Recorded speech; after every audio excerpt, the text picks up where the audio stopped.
आणि डोळ्यामध्ये पाणी घेऊन भगवान परमात्मा राम हनुमंताला विचारतात. बाकीचे वानर मंडळी माकड अस्वल देवाकडे पाहू लागले. अरे आपले सर्वांचे मालक आहेत आणि बायको करता रडतात. हो,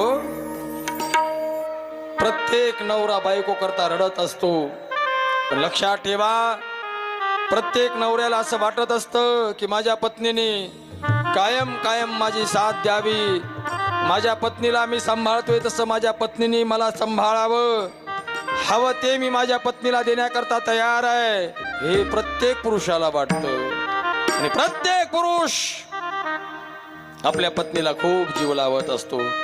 माझ्या सर्व मायमावल्यांना मला इथं या ठिकाणी एक गोष्ट महत्वपूर्ण सांगायची की किती धडपड करतो तुमचा मालक.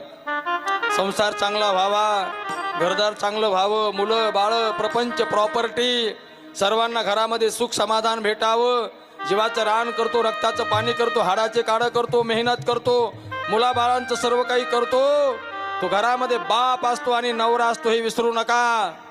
मी नेहमी लोकांना सांगतो, किती जरी मोठं घर असलं तर त्या घराला छत असतं. छत ज्याला पत्र म्हणतो आपण, स्लॅब म्हणतो. मग ऊन पाऊस वारा झेलण्याकरता घराचं छत असतं. बरं, छत, त्या छतावर ऊन पडतं, पाऊस पडतो, वारा पडतो, तरी ते छत मात्र कायम कायम असतं, ते डगमगत नाही.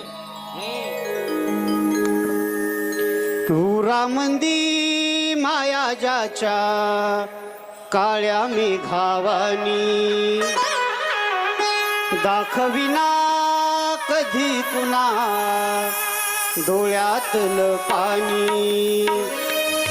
झिजू झिजू संसाराचा गाडा